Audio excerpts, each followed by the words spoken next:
Hey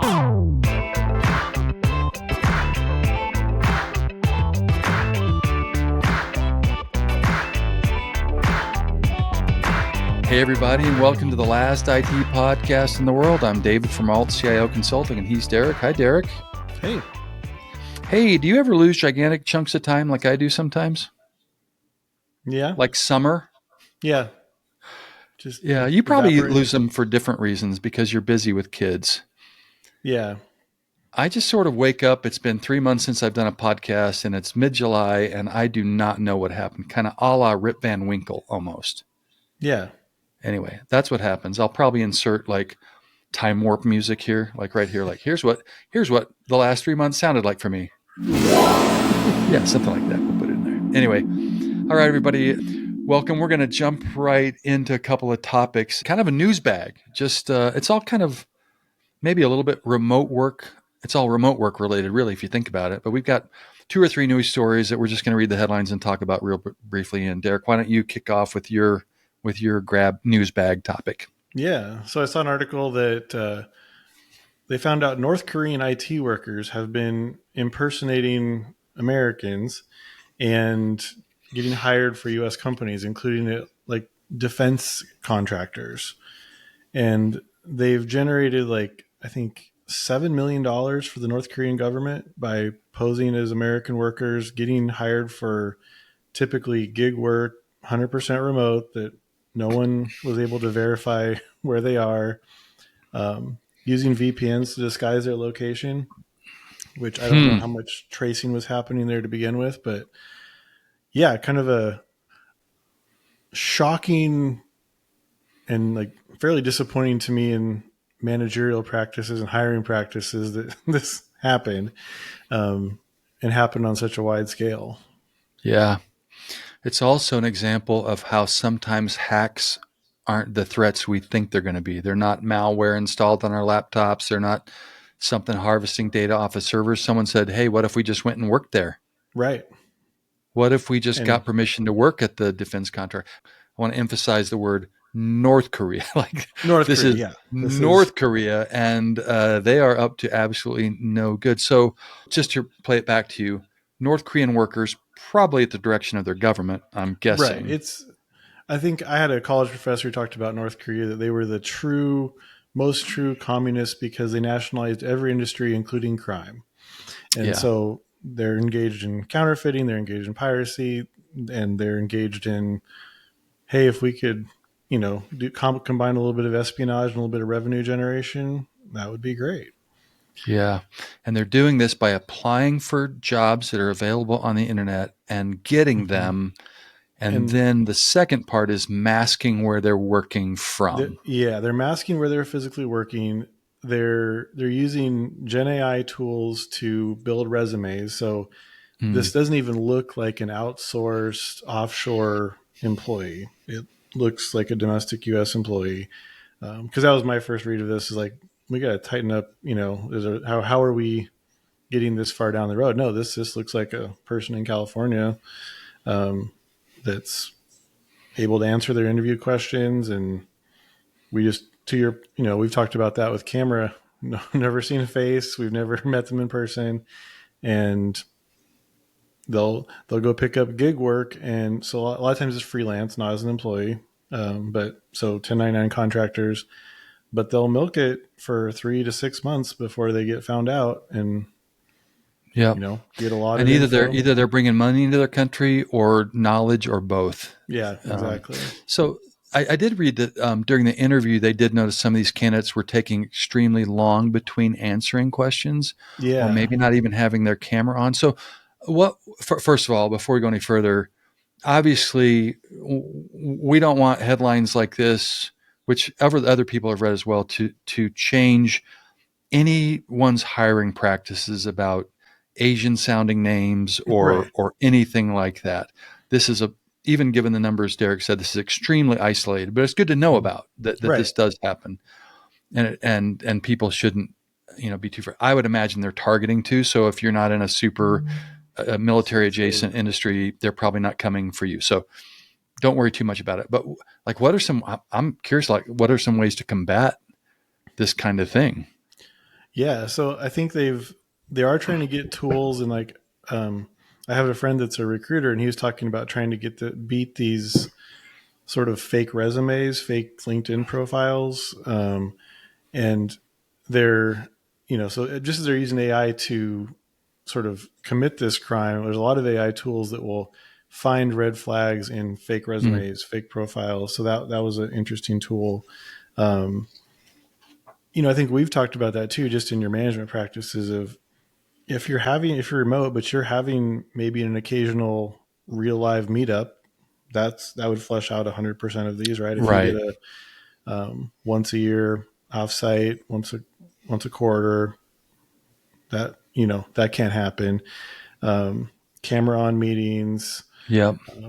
and to a degree, I think like if you're a good in software development, if you're a good manager and you see your work product, they're probably not able to fake good work product, right? They Right. can fake their way through an interview, but I think Yeah. the work product should flesh it out pretty quick. Yeah. And rounding out the topic, and you're welcome to close it however you want. Um, remote work has its challenges. Mm-hmm. We've never said any different. We're pro remote work and pro hybrid work on this podcast. We think it's the way of the future. We think the faster companies adapt to it, the better they'll be in general.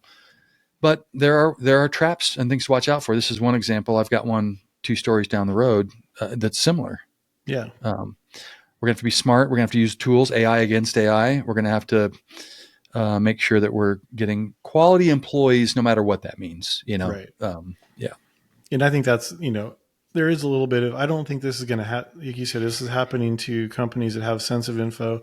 It's also happening to very large companies. So I think the more you treat your hiring practices hands on and not as a commodity, you're not going to fall into this, right? This isn't yeah, this will avoid that largely.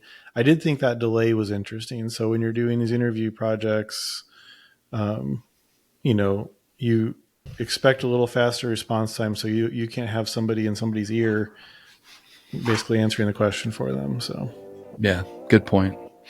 Yeah, the world keeps changing. We got to be smart and adapt with it for sure. Good call. yep.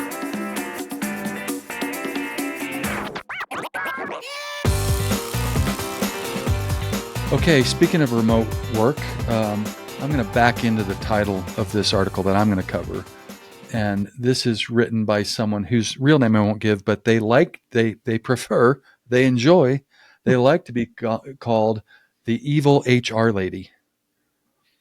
Like they've made a Awesome. career out of, I've literally looked this person up. They go to market as the evil HR lady, which if you were doing it ironically and you really weren't the evil HR lady, Mm-hmm. that'd be very clever. Yeah. But I think this person might be actually an evil HR lady, and that's not good. So here's the title. Here's the title of the article. It's time to make hush trips a fireable offense. Hush trips. I love when people say, you know what we should do more of? Fire people. And More here's firings. another reason for. Before I get in the article, when people start to lose arguments, human beings, you know what a lot of them do? They start to make shampersand up. Ah, yes.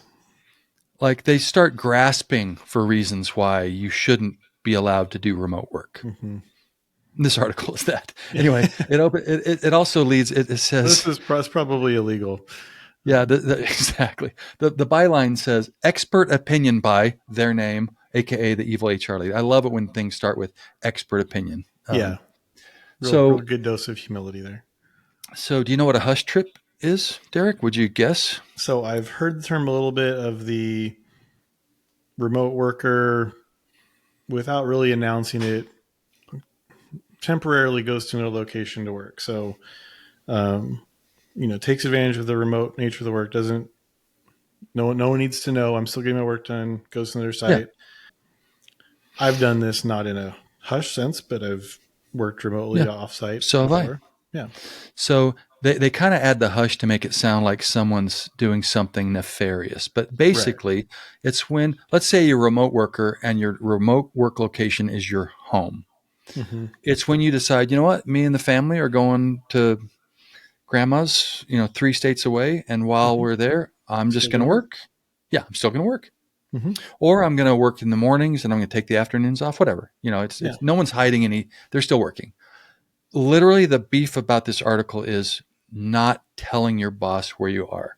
And Mm-hmm. it says so the definition is working remotely, and they quote it. I don't know why they quote remotely. It's working remotely Yeah. We're from really someplace supportive when we have remote in from quotes. someplace other than your home and not telling your boss. And then later on, they say they create all these scare tactics like, what if you're from Arizona, but you secretly go work in California Mm-hmm. by the beach? They just hate it Yeah. when people are maybe in a better place. They talk about how California has more strict regulations, and there's OSHA, and there's like, what if you injured yourself? Mm-hmm. There's all these really edge Yeah. case stuff, and then it talks about taxes and workers' comp claims, and I'm thinking like a 1 to 2 week thing. Maybe she's thinking of 6 months or something.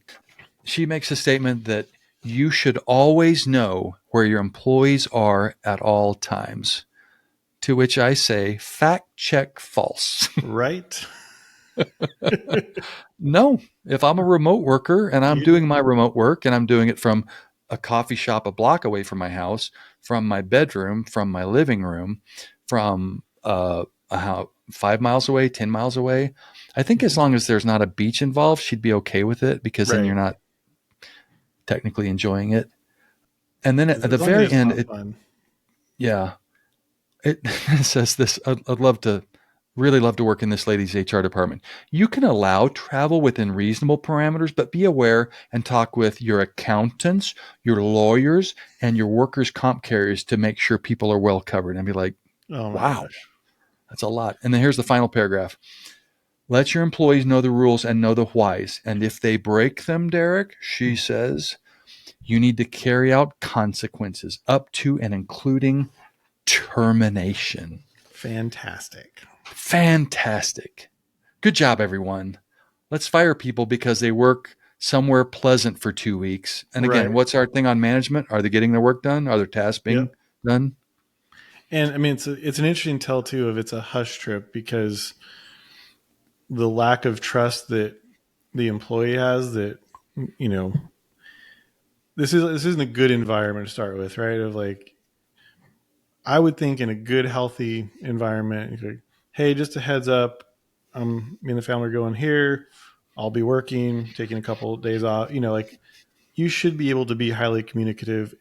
I don't think she really fosters a culture that's highly communicative with the threat of termination at the drop of a hat.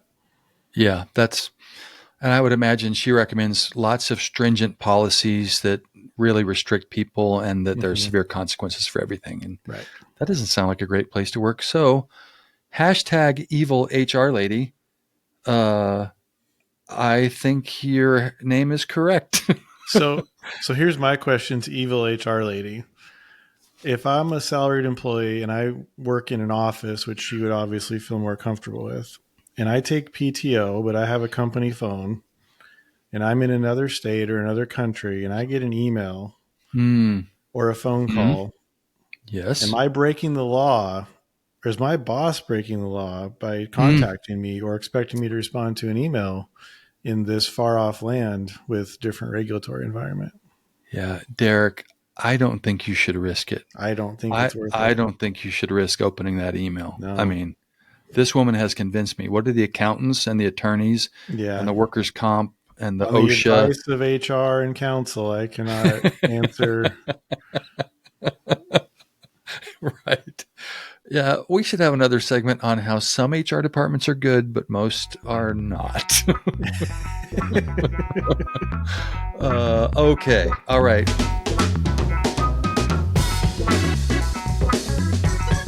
Okay, here's a story. I won't read it because it's pretty self explanatory. It's about Wells Fargo recently firing more than a dozen employees after an investigation revealed that workers are found using mouse jigglers to fake working. Mm. And by fake working, as we all know, most of our computer systems have a presence indicator like Hmm. Teams, Yeah. or I'm sure Slack or other things have. is this person around? Are they green, which means or are they red for busy, or are they in a meeting? But in other words, the mouse moving sort of makes the computer not go to sleep and doesn't set your status to away Right. or something like that. So, any thoughts about the Mouse Jigglers, which, by the way, would be a great name for a band? Ooh, that would. I like that. Yeah. So, yeah, I mean, obviously, remote or not, you can't have employees not working and pretending to work. One thing I've seen with that and is that sometimes IT will put extremely strict timeouts on monitors and or on machines logging themselves out. Yeah.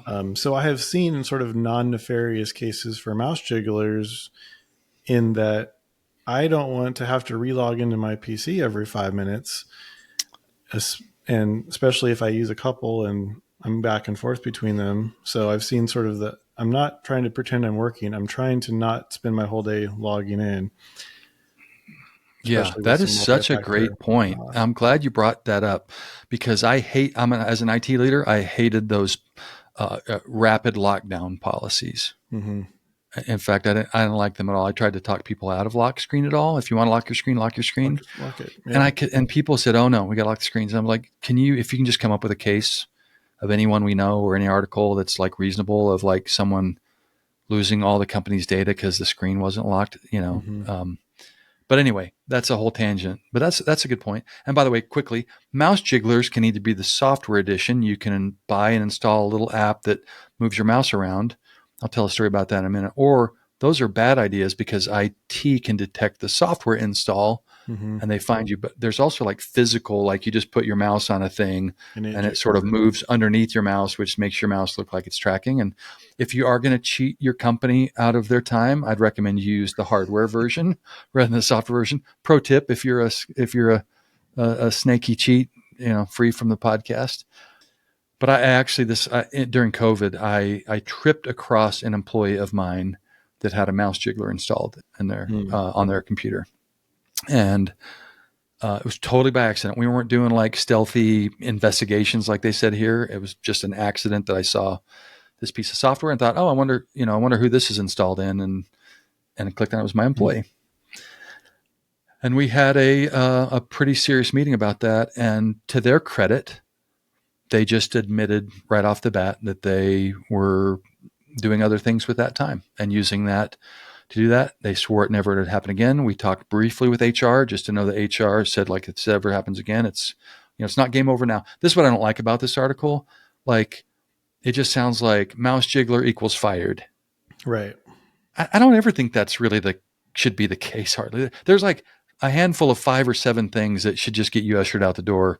Right. No questions asked, right? Just everyone knows.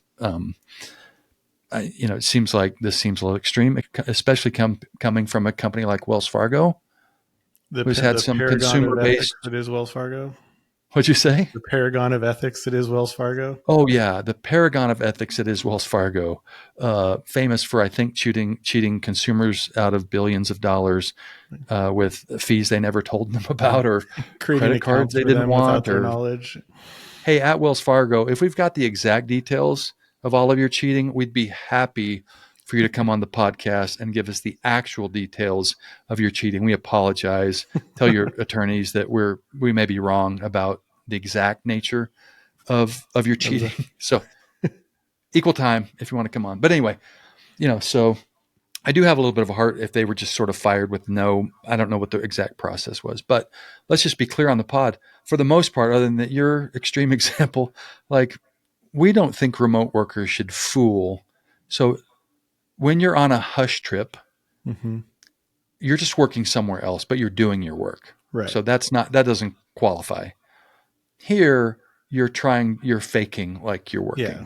And we don't support that. So no, we don't support you being a North Korean and cheating your way in. Don't support. We're for remote work, but we're against nation states manipulating the employment system. We're against mouse jigglers. We're for hush trips. Yeah. For those of you keeping score at home. Interesting days where we're all learning, we're all adapting, and there's going to be stories like this. And the people that are anti-remote work are going to say, see, we got to end this thing right away. Yep. And the people that are pro-remote work will say like, hey, we're for this. Like, I don't ever jiggle my mouse and I do my work. And when I go on a trip, I may be in a different time zone, but I do my work. And if I'm not doing my work, tell me. So, yep. And the Mouse Jiggler is another one that, as evidence of why you haven't seen any productivity, I think that's a pretty bad deal. And but it shouldn't have been your only clue. Right. Exactly. That's a fair point. We believe in managers. We think managers should manage. And if you've got a cadre of mouse jigglers in your department, or one or two, we would hope that you would see that because their assigned work is not getting done. Right. And when that's not, you're not going to notice that in a day or a week, but you should probably know in the course of 6 months or something. Wow, you haven't done anything. And also, IT, stop locking people's screens every 5 minutes. Seriously.